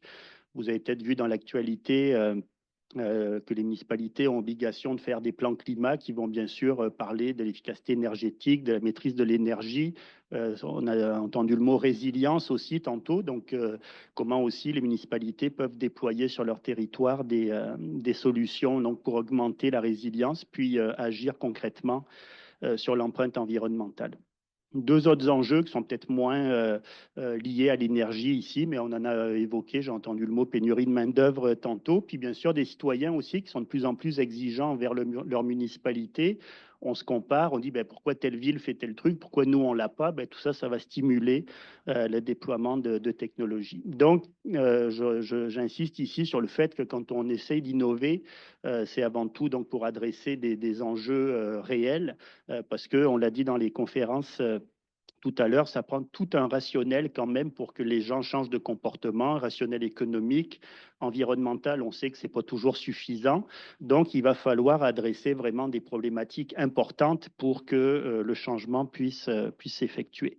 Donc, comme disait Normand, on a commencé IVO il y a plusieurs années dans la thématique de la mobilité. Là, on l'a vu dans les graphiques, mobilité durable, c'est un axe important pour la réduction de l'empreinte environnementale. L'électrification des transports au Québec, c'est majeur.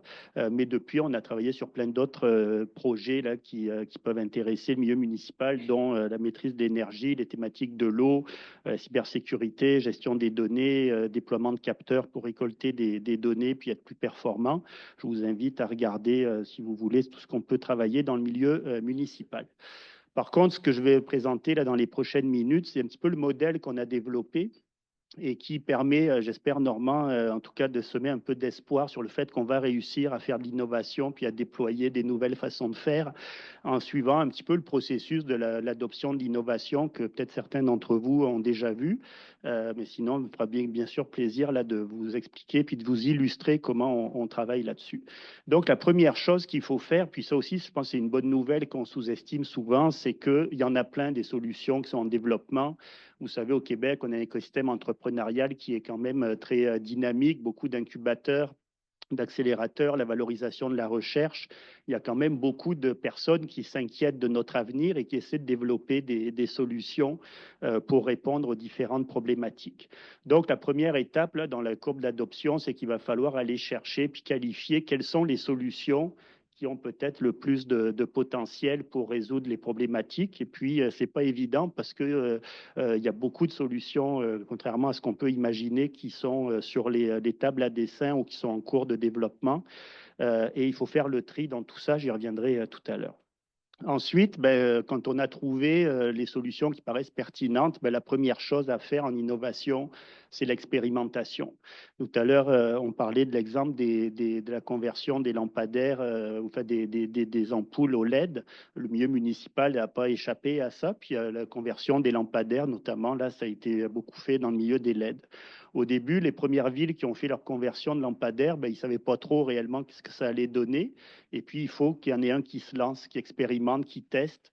Et ensuite, qu'on est capable de dire, oui, ça va réduire de X% votre facture d'électricité. Puis tant qu'on n'a pas cette donnée qui est clairement démontrée, les gens ils vont toujours être un petit peu sceptiques de se dire est-ce que ça va réellement marcher. Donc, il faut trouver des gens qui sont prêts à expérimenter, à tester, bien sûr, pour le bénéfice des autres, pour bâtir la connaissance qui n'est pas juste théorique, mais qui est vraiment des retours d'expérience qui vont pouvoir ensuite motiver les autres acteurs d'emboîter le pas, puis de reproduire finalement les déploiements des technologies. Et donc ça, c'est la deuxième étape, c'est ce qu'on appelle l'adoption, validation, où il va falloir transférer la connaissance On n'en a pas parlé ce matin, mais il faut transférer les connaissances parce que tout le monde n'est pas au courant de ce qui existe. On est des experts tous dans notre domaine. On a toujours l'impression que ce qu'on sait, c'est évident pour tout le monde, mais ça ne l'est pas. Beaucoup de travail sur la communication, le transfert de connaissances qu'il faut faire pour amener les gens à se dire, oui, c'est possible de faire tel truc, ça marche, c'est éprouvé. Vas-y, tu peux le faire, puis tu vas avoir des bénéfices. Donc, il va falloir travailler sur ce domaine du transfert de connaissances. Je vous montrerai tout à l'heure qu'est-ce qu'on a développé chez IVO pour dans le milieu municipal, partager les résultats de projets qui sont déployés. Et puis ensuite, une fois qu'on a fait ça, là, on est dans le mainstream, là, la diffusion grande échelle. On parlait des lampes LED tout à l'heure. Aujourd'hui, je pense que c'est plus à démontrer. Donc, à un moment donné, ça devient des choses qui sont plus classiques et c'est ça qui va permettre de créer réellement un impact. C'est quand on va être rendu dans cette phase de déploiement à grande échelle parce que malheureusement, dans les étapes précédentes, tout ce qu'on fait ne crée quasiment pas d'impact. Au niveau global, j'entends. Et donc, si on veut créer de l'impact, il faut qu'on arrive à cette étape de diffusion puis de déploiement à grande échelle, donc où la plupart des gens ou des municipalités, dans notre cas, intègrent les technologies. Sinon, c'est pas parce qu'une ville l'a fait qu'on va révolutionner puis qu'on va agir concrètement sur l'environnement. Et puis tout ça, je l'ai souligné en bas, je vais y revenir tantôt, ça prend la culture d'innovation. Malheureusement, Normand, tu as raison, les gens, ils n'aiment pas changer leur comportement, ils n'aiment pas changer. Et donc, il faut, au-delà de développer les technologies, en même temps, il faut travailler sur cette culture d'innovation, sur cette posture du changement pour que les gens soient prêts à réceptionner finalement ces informations. Donc, on ne voit pas non plus en bas. Là. Donc, d'un point de vue théorique, là, ce schéma-là, je ne vais pas le représenter parce que je viens d'en parler, mais il y a toute une courbe de diffusion de l'innovation qu'on a essayé de compléter chez IVO. Donc, depuis le travail avec les entrepreneurs, le milieu académique qui développe des technologies, comment on va chercher là-dedans certaines idées, certains projets, les amener dans le milieu municipal de notre côté avec des villes qui sont prêtes à prendre le risque de tester, d'expérimenter. Heureusement, il y en a. Ils ne font pas toujours ça parce qu'ils pensent que c'est tout de suite rentable, mais ils font ça parce que plus pour la cause. Il y a certaines villes, on appelle les villes laboratoires urbains, qui sont prêts parce que pour des questions politiques, de rayonnement, de notoriété, de montrer qu'ils sont là pour montrer l'exemple aux autres. Donc, heureusement, au Québec, on en a des villes qui acceptent de tester puis d'expérimenter des nouvelles technologies. Puis ensuite, il y a toute, comme j'ai dit, la partie adoption et transfert de connaissances à grande échelle, où on a un partenariat avec l'Union des municipalités, par exemple, pour diffuser à grande échelle. Puis si on revient sur la conversion des lampadaires, par exemple, l'UMQ avait fait à l'époque tout un appel d'offres groupé pour baisser les coûts, puis que la plupart des municipalités puissent faire cette conversion de lampadaires. Donc, ce qui a permis d'accélérer le déploiement là, par une approche très groupée au niveau de la diffusion. Donc, il faut malheureusement passer à travers toutes les étapes de cette courbe d'adoption de l'innovation pour pouvoir arriver à créer un impact majeur sur le territoire, puis notamment au Québec et puis bien sûr au-delà. Donc, l'expérimentation, pourquoi c'est important? Parce que je l'ai mentionné tantôt, malheureusement, des fois, il n'y a pas une adéquation totale entre la technologie qui est développée puis le réel besoin du marché. Et ça prend des gens qui vont, tu en as parlé, de la collaboration, là, vraiment interagir, travailler ensemble. Déjà pour être sûr que la technologie qui est développée, elle répond en tout point aux enjeux du client et du marché et sans venir trop non plus perturber. J'ai dit, les gens n'aimaient pas, de manière générale, les gens n'aiment pas changer de comportement. Si on arrive avec des solutions qui vont nécessiter vraiment de grosses modifications, ça risque d'être un frein au déploiement. Donc, on va toujours essayer de s'adapter puis de mieux aligner le développement des innovations avec les besoins. Réglementation, l'expérimentation permet aussi de challenger la réglementation. On en a parlé tantôt là, sur certaines réglementations qui malheureusement sont rarement en faveur de l'innovation parce qu'elles ont été souvent écrites il y a bien longtemps avant que les technologies existent. Donc il y a plein d'exemples, soit en énergie, en mobilité aussi, toute la notion des véhicules autonomes, même l'électrification. Je vous rappelle que les trottinettes électriques, c'est juste autorisé au Québec depuis l'été dernier. Là, donc vous voyez que la réglementation n'est pas toujours adaptée. Donc il faut challenger la réglementation dans l'expérimentation. Et puis aussi de comprendre tous les partenaires qu'il va falloir impliquer parce que malheureusement, souvent dans un écosystème, il faut intégrer, oui, la municipalité, mais peut-être un fournisseur ou un prestataire. Et tout ça, ça prend de mobiliser les parties prenantes et donc c'est complexe parce qu'il faut mettre autour de la table tous les acteurs qui vont vouloir changer les façons de faire. Donc, dans l'expérimentation, on est capable de travailler dans ce qu'on appelle souvent le carré de sable, là, où on est capable de faire des choses à petite échelle, où on est capable d'aller tester pour démontrer finalement donc, la valeur du projet puis de la technologie.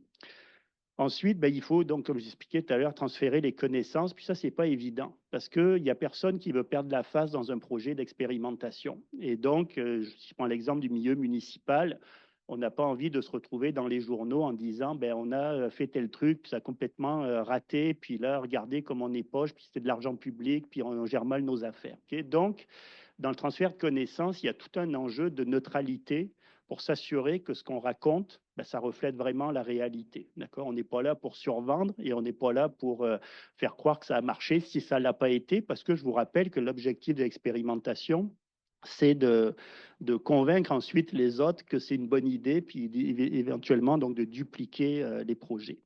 Donc, on a développé, là, chez IVEO, on pourrait peut-être y revenir s'il y a des questions, ou en tout cas, ça fera plaisir à la poste d'en parler plus s'il y en a qui sont intéressés, toute une méthodologie là, d'évaluation de projets, soit au niveau financier, retour sur investissement, impact environnemental, mais aussi sur des critères tout bêtes. Est-ce que c'est facile à déployer? Est-ce que ça prend beaucoup de formation? Ça prend-tu des années? Est-ce que c'est compliqué au niveau réglementaire? Est-ce qu'au niveau politique, il y a des tendances fortes qui poussent plutôt dans ce sens, ou est-ce qu'on est plutôt à contre-courant là? Donc, on essaie de documenter les projets de manière très neutre pour être sûr que quand on va parler d'un résultat d'un projet, on n'est pas essayé absolument de pousser une technologie en particulier, mais qu'on est là vraiment pour pousser les technologies qui ont le plus de sens et qui ont le plus de potentiel aussi de créer de l'impact. Donc ça, c'est un gros travail là, dont on parle un peu, mais c'est la documentation de manière neutre des résultats de projets pour s'assurer qu'on transfère de la bonne connaissance et de la connaissance, j'allais dire, qui est fiable et sur laquelle on peut vraiment prendre des bonnes décisions. J'ai parlé culture d'innovation. Donc ça, c'est important. Chez IVEO, on travaille beaucoup avec le milieu municipal déjà pour amener cette culture d'innovation en leur disant, il y en a des solutions, il y en a des apprentissages, mais si vous n'êtes pas prêt, vous, à vous mettre dans cette posture d'adoption, malheureusement, ça n'arrivera pas. D'accord? Donc l'humain est central, malheureusement, dans le succès des déploiements de tout ce qu'on raconte depuis ce matin. Ça prend des gens qui ont envie de changer. Puis là, je rejoins Normand que ce n'est pas évident. On est tous à une inertie quand même qui est relativement grande. Et malgré le fait qu'il y ait des solutions, puis qu'on ait des enjeux, on a du mal à se mettre dans l'action. Et donc, il faut parler culture d'innovation, posture du changement. Et je reviens, ça a été dit par mes collègues précédemment, la fameuse bibliothèque de solutions. Il y en a des solutions. La première étape la plus facile, c'est de dupliquer des choses qui marchent. Mais pour les dupliquer, il faut savoir qu'elles existent. Et donc, il faut transférer de la connaissance et transférer de l'information qui est fiable et qui est neutre pour ne pas biaiser la prise de décision. Donc, c'est un petit peu le modèle qu'on a développé chez IVEO, expérimenter, travailler sur des bibliothèques de projets, transfert de connaissances, culture d'innovation, et on espère avec ça qu'on va arriver. Et ma petite slide que j'aime bien toujours terminer, c'est vraiment cette notion de posture d'innovation. On n'est pas là pour s'amuser. Le mot innovation n'est pas toujours adapté. Hein. Tout à l'heure, quelqu'un disait, quand tu parlais de la sémantique là, sur l'efficacité énergétique, en innovation, c'est pareil. Le mot innovation n'est peut-être pas adapté. Moi, j'aime bien dire, innover, c'est faire autrement avant tout. Donc, comment on peut faire autrement et montrer que c'est vraiment pour créer quelque chose de plus efficace. Et donc, on n'est pas dans le gadget et on n'est pas là pour s'amuser, mais il faut vraiment faire autrement pour adresser des problématiques concrètes. Donc, voilà pour ma présentation sur l'innovation.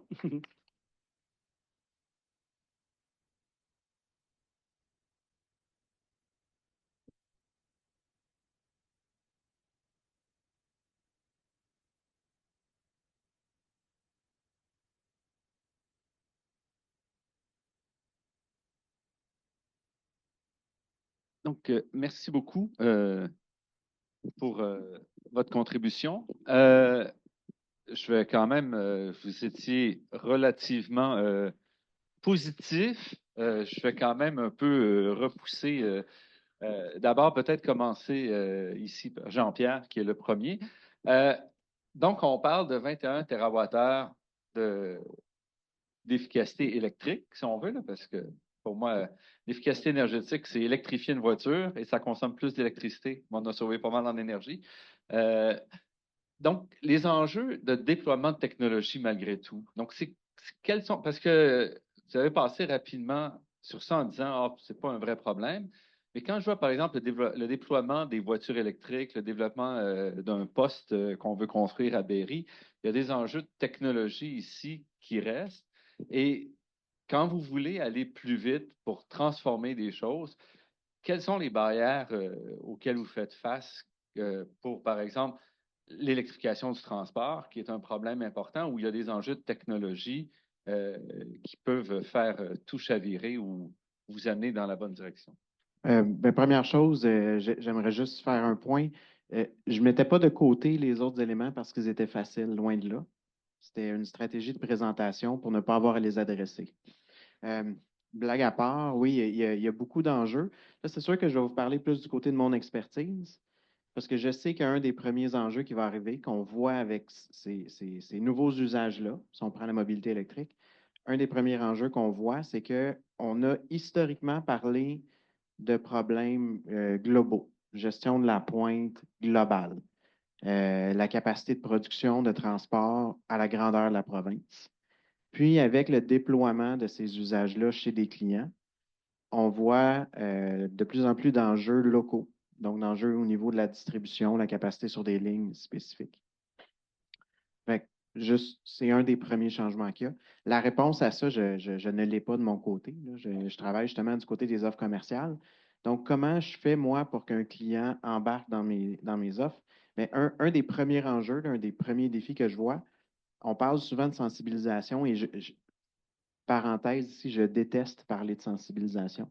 Je trouve que c'est un terme qui est très, très difficile. Mais je veux juste amener un exemple. Si vous suivez un peu les gens, vous êtes sur un chat Facebook, vous êtes sur un groupe des gens qui s'achètent un véhicule électrique. Les gens vont vous parler de la nouvelle borne qu'ils viennent d'installer chez eux. Puis c'est comme une course à la puissance maximale de recharge. C'est comme si on retournait là, dans les années 90-2000 avec les imprimantes, les Xerox qui, ah, regarde, ma nouvelle imprimante est capable d'imprimer 1000 pages à la minute. J'ai jamais eu besoin de 1000 pages en une minute. Puis je le sais qu'il y a quelqu'un quelque part sur la planète pour qui c'était critique, mais ce n'est pas la clientèle en général. Donc, quand quelqu'un met une nouvelle borne de recharge et qui est fier de pouvoir souligner qu'elle peut charger à 11 kW, les deux choses que je sais de ça, c'est que, un, cette personne-là ne comprend pas ce que ça représente, 11 kW, et deux, n'aura jamais besoin, sauf peut-être une fois dans l'année, de recharger à cette vitesse-là à la maison pour un véhicule qui typiquement va être dans le driveway pour les prochaines 12 heures. Donc, je sais que j'ai dit que je n'aimais pas la sensibilisation, c'est le terme qui est souvent retenu, mais de voir comment on peut amener les gens à comprendre c'est quoi au juste la puissance, puis comment leurs usages à eux, puis des fois des très petits changements pour amener une différence. Par exemple, programmer le véhicule ou la borne, selon la configuration, à 3, 4 ou 5 kW ferait un changement complet. D'avoir le réflexe de dire s'il y a eu une panne, je devais débrancher mon véhicule électrique qu'au retour de la panne, le véhicule ne soit pas présent directement sur le réseau. Si le véhicule était à plat quand la panne a commencé, ce n'est pas dans la prochaine heure post-panne qu'on va vouloir sauter dans le véhicule puis partir. Donc, comment on amène les clients à prendre ces changements-là qui sont très locaux puis qui vont avoir un impact après ça sur la chaîne au complet. Je ne sais pas si j'ai répondu en partie, j'espère, à la question. Ben, oui, non, parce que là, on revient sur la question de responsabiliser Le client. le client. Ah, il y a quand même des façons de faire qui permettraient de ne pas avoir à dire je dois éduquer tout le monde, parce que les gens, d'un fond, ont d'autres choses à faire de leur vie que se préoccuper de ces questions-là. Et c'est dans le déploiement un petit peu, peut-être, Vincent lève la main, là, alors. Ben, moi, je seconde Jean-Pierre. Le mot sensibilisation là, me donne des boutons aussi. Là. Ça fait 20 ans. J'ai commencé en efficacité énergétique il y a 20 ans. On parlait déjà de sensibilisation. Là. Éducation aux clients, et voilà. Là, je pense que il y en a d'autres qui font de l'efficacité énergétique dans la salle depuis longtemps. Là. Je regarde à Maude, puis c'est comme un peu pas suffisant. Là. Mais de plus en plus, on parle d'automatisation. Maintenant, c'est plus. Bon, je suis sensibilisé que je dois aller baisser mon thermostat. C'est le thermostat va baisser tout seul. Et pourquoi c'est acceptable de mon point de vue? Parce que c'est moi qui l'ai mis le scénario.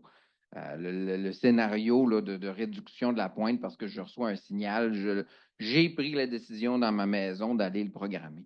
Bon, la deuxième couche, c'est que maintenant, c'est difficile à programmer. Fait que si on est capable d'avoir des apps, de l'expérience client qui rend la chose plus agréable, la chose plus facile, bien là, on arrive à un système qui fonctionne sans vraiment devoir changer énormément les habitudes des gens parce qu'on le paramètre et puis on peut l'oublier puis ça va fonctionner pendant le reste de l'année. La même chose s'applique à l'industriel et puis au commercial, avec des habitudes différentes, là, bien sûr. Mais ça, c'est quand même le déploiement d'une technologie qui doit se rendre chez le client puis qui doit avoir un échange. Et ça, c'est des barrières, quoi. C'est des barrières techniques parce que là, il y a plein de systèmes qui ne se parlent pas, qui ont des approches différentes. C'est des barrières réglementaires, c'est des barrières de où est-ce que ça se passe, le problème, pour avoir ça. Pour moi, la voiture électrique, c'est un bon exemple. On arrive, on le déploie, puis là, on nous dit, ben là, on devrait penser à avoir des bornes qui pourront faire ça ou ça. Je veux dire, la technologie était là quand on a commencé, puis on ne l'a pas encore mis dans les bornes. Et là, on va être obligé de travailler à reculons, ce qui va être plus coûteux et plus difficile, non? Ben, peut-être pas tant travailler à reculons, parce qu'il faut garder en tête qu'on est quand même au début de ces changements-là. On parle énormément des véhicules électriques, mais ça reste encore une technologie qui est en phase de déploiement. Là. Si je pense au graphique qu'on venait de voir, là, la courbe d'adoption là, que vous aviez, là, on est encore dans les débuts, dans le premier 10-15 de la population qui le déploie. Puis de plus en plus, en fait, on va arriver vers des clientèles qui n'auront même pas de bornes à la maison, mais qui vont utiliser des bornes qui vont être sur le réseau. Euh, Juste un point mentionné, justement, l'intégration. Je vous donne un exemple, là, puis je fais un pont avec ce que Vincent vient de mentionner. On avait d'ailleurs une discussion sur ça un peu plus tôt ce matin. Quand on pense aux solutions technologiques de pilotage, on prend l'exemple de la solution de ILO, solution de maison connectée avec les thermostats connectés. Il y a eu une ouverture de l'écosystème qui a été faite, puis qui est encore en cours, puis qui va continuer pour des nouveaux usages, pour des nouveaux partenaires. Mais quand on intègre un nouveau partenaire, il y a toute une profondeur d'intégration que les gens ne soupçonnent pas. Le premier niveau, c'est de dire j'intègre un partenaire, puis je veux que le client puisse participer à un défi de la pointe avec ces appareils-là, puis envoyer des commandes dans ILO, dans sa configuration. Je veux que tel appareil fasse tel comportement quand il va avoir un défi de pointe. Deuxième niveau, c'est de voir l'appareil du partenaire dans l'application. Troisième niveau, être capable de le piloter. Puis dernier niveau, c'est capable de l'intégrer dans des scènes, dans des programmations. Mais plus on rajoute de partenaires, plus il y a une complexité. Il n'y a pas de standardisation. Chaque équipementier a sa façon de parler. Moi, je parle en demi-degré, toi, tu parles en degré. Moi, je mets des déclencheurs au niveau des minutes, toi, c'est aux 5 minutes. Il y a tous ces éléments-là qu'on a besoin d'établir des systèmes de traduction entre les systèmes. Donc, ça, quand vous parlez des défis qu'on a, ça, c'est un exemple très simple, overall, mais qui va se répéter avec tous nouveaux usages, toute nouvelle intégration qu'on va faire tant qu'il n'y aura pas des normalisations. Oui, ben, je veux juste revenir sur ton expression de dire qu'on déploie, puis après on va à reculons. Là, puis c'est quelque chose qu'on entend souvent en innovation. Puis il faut voir que quand on innove, c'est jamais parfait la première solution qu'on va déployer. Puis si on attend toujours la solution parfaite, ben, on ne fera jamais rien. Okay? Tu parles des véhicules électriques, c'est un bon exemple. Là. Il y a encore des gens qui disent ben, j'en achète pas parce que l'autonomie n'est pas assez grande, parce que ceci, parce que cela. Okay? Donc, les gens qui ont acheté les premiers véhicules électriques, l'autonomie était encore moins bonne qu'aujourd'hui, mais ils l'ont fait pareil, puis ça a amené un déploiement, ça a amené de l'exemplarité, tout ça. Donc, le problème de l'innovation et des technologies, ben, c'est l'évolution des technologies, puis ça évolue tout le temps. Puis quand on est développeur, on ne sait d'ailleurs jamais quand est-ce qu'on doit s'arrêter parce qu'on peut toujours faire mieux. Mais à un moment donné, ben, il faut déployer. Et puis oui, c'est peut-être pas parfait au moment T, mais au moins on commence, ça donne de l'expérience, des apprentissages, ça permet d'améliorer, mieux comprendre la problématique du terrain. Puis oui, ben, peut-être des fois, on va s'ajuster a posteriori, mais je pense que c'est quand même important dans les technologies de considérer qu'à un moment, ben, il faut le faire, même si on n'a pas la solution parfaite. Et puis oui, peut-être qu'on va faire une version 2 on va peut-être changer certains aspects, mais c'est vraiment un danger de toujours vouloir attendre la solution parfaite parce qu'elle arrivera sans doute jamais. Et les technologies évoluent. On a des choses qu'on peut faire aujourd'hui qu'on n'était pas capable de faire aussi il y a quelques années, voire quelques mois. On parle d'énergie, mais puis je suis pas un expert d'énergie, mais en tant que citoyen, moi, quand j'écoutais les nouvelles, au début, on en avait plein d'énergie, maintenant, on n'en a plus. Donc, à un moment donné, ben, les technologies vont s'adapter à une certaine réalité qu'on n'avait pas peut-être à un moment donné. Donc, mon point, c'était juste de se dire, oui, c'est peut-être pas parfait, mais il faut quand même y aller. Il faut déployer pour apprendre, pour améliorer. Puis oui, il va y avoir sans doute des versions, des améliorations qui parfois on a l'impression qu'on recule, mais donc pour aller quand même dans la bonne direction. Et pour revenir peut-être à ce que des choses que vous avez tous touchées, la question de l'accès aux données, à la fois pour évaluer puis pour passer les projets, à la fois pour être capable d'optimiser des choses. Comment vous voyez la barrière et est-ce que vous sentez qu'il y a des choses qui changent de ce côté-là? Parce que Benoît, tu parlais, on veut savoir les projets qui marchent. On aimerait bien savoir les projets qui ne marchent pas. Puis ceux-là, normalement, on n'a pas d'infos. Mais en général, donc les données dans les barrières à la transformation technologique, peut-être commencer par Benoît. Oui, ben, tu as absolument raison. Puis on dit toujours, en tout cas en pédagogie, que les projets qui ne marchent pas ont autant de valeur que ceux qui marchent, là, parce qu'on ne veut pas que les gens répètent une expérience qu'on sait qu'elle n'est pas forcément très, très bonne. Là. Donc, je parlais tout à l'heure de neutralité, puis c'est là que ça prend du milieu académique aussi pour arriver avec une rigueur sur l'analyse des projets. On n'est pas dans le marketing, on n'est pas dans le politique, on est dans essayer de documenter de manière la plus neutre et la plus scientifique possible les résultats. Puis en effet, je pense que c'est important de transférer les connaissances des projets qui n'ont pas fonctionné. Puis ça doit faire partie là, de l'éthique quand on suit des projets d'innovation. Oui. Mais est-ce que vous avez une politique pour le faire? Parce que c'est pas facile au Québec, au Canada, de trouver. Oui, ben, en fait, une des façons la plus simple de le faire, c'est de le faire de manière anonyme. C'est-à-dire qu'on met personne sur la sellette quand tu as un projet qui ne marche pas. Là, si vous regardez toutes les évaluations de projets qu'on a fait, on ne dit jamais c'est telle ville avec telle entreprise et telle personne qui a eu un succès ou qui a eu un échec. Là, on essaie d'amener vraiment ce côté de neutralité. On a tout un modèle là, de normalisation des résultats pour justement que ce soit le plus neutre possible par rapport à un territoire.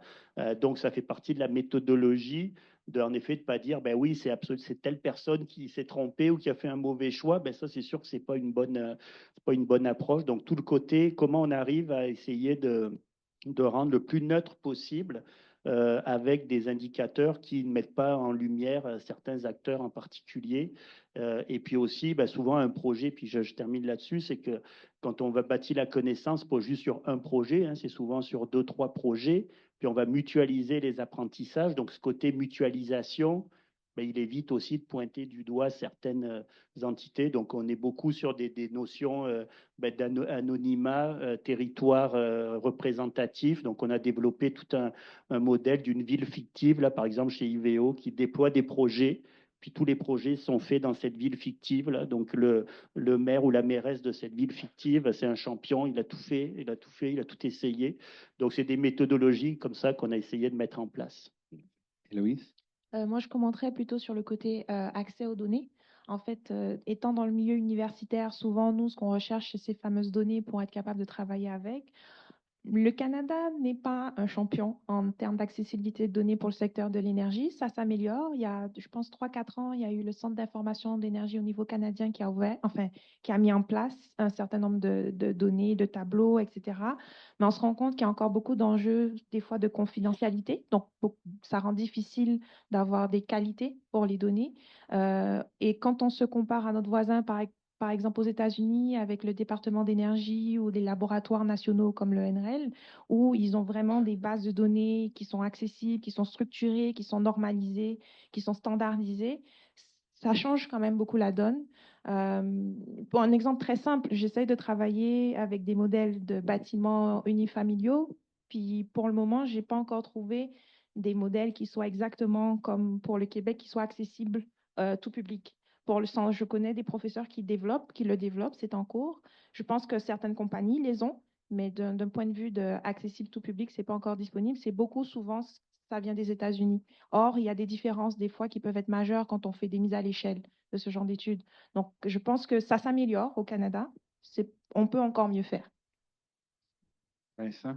Bon, si on parle de données là, des utilités publiques et des compagnies d'énergie, je vais mentionner trois barrières. Mais premièrement, il y a la modernisation des systèmes. C'est une réalité, là. Et puis, les utilités, si on les prend à travers le Canada, il y a encore du code en Fortran là, dans leur solution d'entreprise, là, ou du C++. Là. Les finissants, il faut carrément les reformer en C++ parce qu'on n'apprend plus le C++ à l'école de nos jours.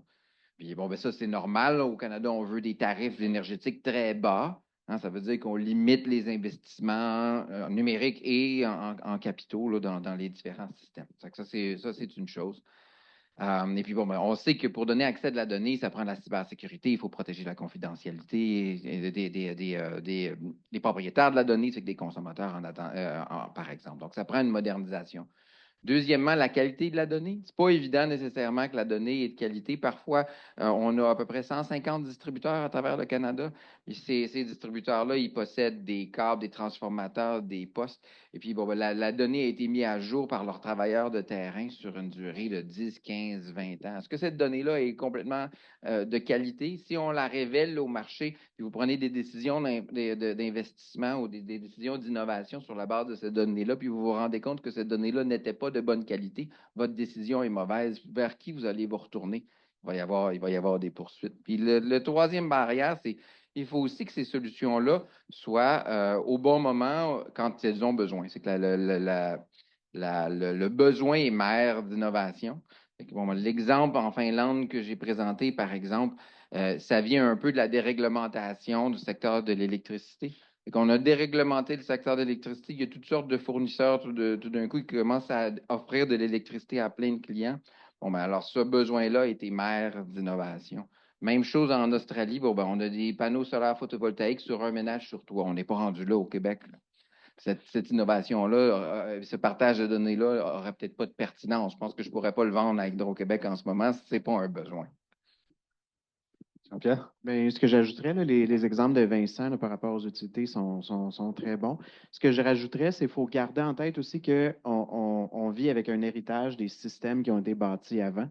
Il y a au niveau des langages de programmation, comme tu l'expliquais, mais il y a aussi des fois simplement, c'était quoi l'objectif de la base de données quand elle avait été créée? Puis elle répondait aux besoins de quel groupe à l'interne.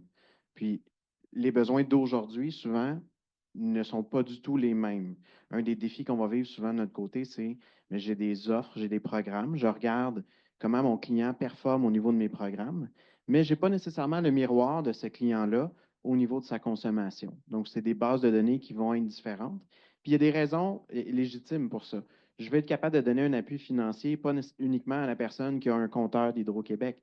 C'est la personne qui est dans la maison, qui installe la thermopompe, qui installe l'équipement. Je veux pouvoir m'assurer que je vais aider cette personne-là à déployer la technologie.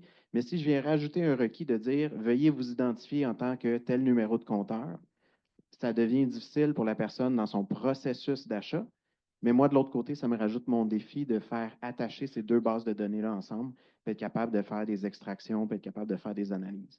Fait on vit un enjeu de vieux langage de programmation combiné avec on vient croiser des bases de données qui n'avaient pas été prévues pour être croisées ensemble parce qu'on a des nouveaux objectifs. Ça ne veut pas dire qu'il n'y a pas de solution, mais ça veut dire que c'est quand même pas simple. Puis en parallèle, ben, on veut justement ouvrir, décloisonner la donnée. On a des initiatives autour de ça, mais en respectant un peu, comme tu soulignais, Vincent, les enjeux de protection de la vie privée. On ne peut pas juste mettre à disponibilité de tous la consommation de tout le monde avec les noms et adresses. Ce n'est pas quelque chose qui est possible. Si je peux ajouter, fait intéressant, là, dans le projet FinGrid que je vous ai présenté, dans plusieurs autres que CGI fait, le chercheur est une persona qui peut avoir accès à la donnée. Avec certaines permissions d'accès précises pour protéger la confidentialité, mais de plus en plus, l'académique devient un point d'accès particulier. On va prendre une question du public. Quelqu'un? Ah, pendant que les gens se réveillent, je vais quand même dire que je programme encore en Fortran, alors je prends ça personnel, l'attaque que tu as faite. Est-ce que question? Non? Oui, allez-y. Bonjour Isabelle Deschamps. Merci Benoît pour le clin d'œil comme étant une spécialiste en innovation. Moi, je viens des gens qui ont développé la courbe d'adoption. Ma directrice de thèse avait été dirigée par le créateur de cette courbe-là. Donc, c'est mon grand-père académique. Et le but de tout ça, c'est tout le temps l'adoption puis les utilisateurs. Vous en avez parlé, ça a commencé avec Hydro-Québec, mais je trouve qu'on n'en a pas assez parlé parce que dans certains pays où justement, il y a, par exemple, un tiers des gens ont des panneaux solaires ou autres, le consommateur, le consumer, est devenu un producteur d'électricité. On appelle ça les prosumers. Donc, tout ce concept-là est de plus en plus avancé dans les quartiers qu'on veut faire à net zéro, à net plus et autres. Et j'aimerais ça vous entendre parce que c'est vraiment pas évident. C'est long, ça peut prendre 15, 20, 30 ans avant d'arriver à la majorité et autres, mais éventuellement, il faut arriver à ça. Parce qu'à un moment donné, c'est eux qui deviennent les moteurs, puis qui veulent plus d'innovation, puis qui vous tirent. Il y a un market pull au lieu d'un tech push. J'aimerais ça peut-être que vous regardiez comment on peut travailler. Et c'est sûr que le prosumer peut être autant une municipalité, un gérant d'un immeuble au complet. On en a parlé tout à l'heure, tu sais, les nouveaux immeubles. Là, je pense que c'est Loïs qui l'a évoqué, qui vont gérer l'électricité pour l'ensemble des résidents dans un édifice, qui peut que si ces résidents-là produisent plus d'électricité qu'ils en consomment, ils peuvent la revendre. Mais là, actuellement, on veut changer les lois là, par rapport à ça. Mais il y a toutes les contraintes réglementaires, mais il y a beaucoup de choses à faire, pas juste technologiques, mais sur l'ensemble de la gestion, puis de mieux gérer les consommateurs qui peuvent être des producteurs et des gens qui s'échangent et qui fournissent de l'électricité à d'autres. Est-ce qu'il y a quelqu'un qui veut commencer? Louise? Oui, je peux me lancer sur ça. En fait, c'est vrai que c'est quelque chose qui est de plus en plus regardé. Si on prend simplement notre voisin, les États-Unis, comme par exemple la Californie, c'est quelque chose qui est déjà très présent. Il y a des enjeux techniques, structurels, de système par rapport à ça, euh, de modernisation, de technologie physique. Est-ce que c'est toujours souhaitable à toutes les échelles? Pas nécessairement. À certaines échelles, certainement. Je pense que c'est des questions à regarder de manière vraiment globale parce que là, on peut peut-être aller chercher de la valeur du côté résilience, par exemple, de notre système. On peut aller chercher de la valeur du côté contrôle des coûts globaux, mais là, il faut beaucoup de coordination. Ce qu'on peut voir, étant donné notre performance en décarbonation, on n'est pas nécessairement les plus forts dans ça. Donc, moi, je pense qu'il faut, avant de se dire comment on intègre tout ça, il faut se poser la question, est-ce que c'est souhaitable et à quelle échelle c'est souhaitable? En vrai, la réponse est encore floue. Je sais qu'il ne faut pas attendre que ça soit parfait et je suis tout à fait d'accord. Mais il y a encore, en tout cas dans le contexte québécois, il y a encore de la question à se poser sur ça parce qu'il ne faut jamais oublier que le Québec, présentement, a des caractéristiques très particulières pour son système énergétique qu'on ne retrouve pas beaucoup ailleurs dans le monde à cause de son hydro, mais aussi de l'électrification de son chauffage. Donc, c'est bien qu'on doit s'inspirer et s'informer ailleurs, on doit avoir cette réflexion-là pour nous-mêmes et notre futur. Benoît? Juste rapidement, dans le milieu municipal, si vous parlez aux villes en leur disant est-ce que vous voulez générer plus de revenus, la réponse va être oui, mais il y a des enjeux plutôt réglementaires là, de point de vue municipal. Mais si on revient sur la gestion de la pointe avec le programme d'Hydro-Québec, les municipalités deviennent pas des producteurs, mais en s'effaçant, ils touchent des revenus, donc ils deviennent finalement, ils produisent, ils deviennent commercialement intéressants parce qu'ils génèrent des revenus, donc ça aide à l'implantation. Sur les rejets thermiques aussi, là, on aimerait ça, là, on travaille là-dessus avec au niveau réglementaire, comment les municipalités pourraient être bénéficiaires de boucles thermiques, de réseaux de récupération de rejets thermiques. C'est sûr que si on trouve la voie pour que les municipalités génèrent des revenus, ça va aider là, dans l'enjeu économique dont on parlait. Donc je pense que les municipalités sont prêtes à jouer ce rôle-là de devenir des producteurs là, et puis de générer des revenus. Là, on va toucher l'enjeu réglementaire qui n'est pas toujours adapté. Là, on parlait des panneaux solaires tantôt. Là, les municipalités aussi aimeraient ça, produire de l'énergie sur leur toit de travaux publics et puis renvoyer ça dans le réseau. Ben, aujourd'hui, il y a certaines contraintes, certains enjeux. Donc, je pense qu'il y a du potentiel. Puis dès qu'on ramène, puis je l'ai dit tantôt, là, le côté économique sur la table, ben, ça va quand même faciliter le déploiement de technologies. Le discours purement environnemental, malheureusement, aujourd'hui, ne suffit pas au déploiement. Donc, tous les modèles qui vont permettre de générer des revenus, je pense, sont hyper intéressants à étudier, là. Oui, donc, dernière question. Oui, petite question.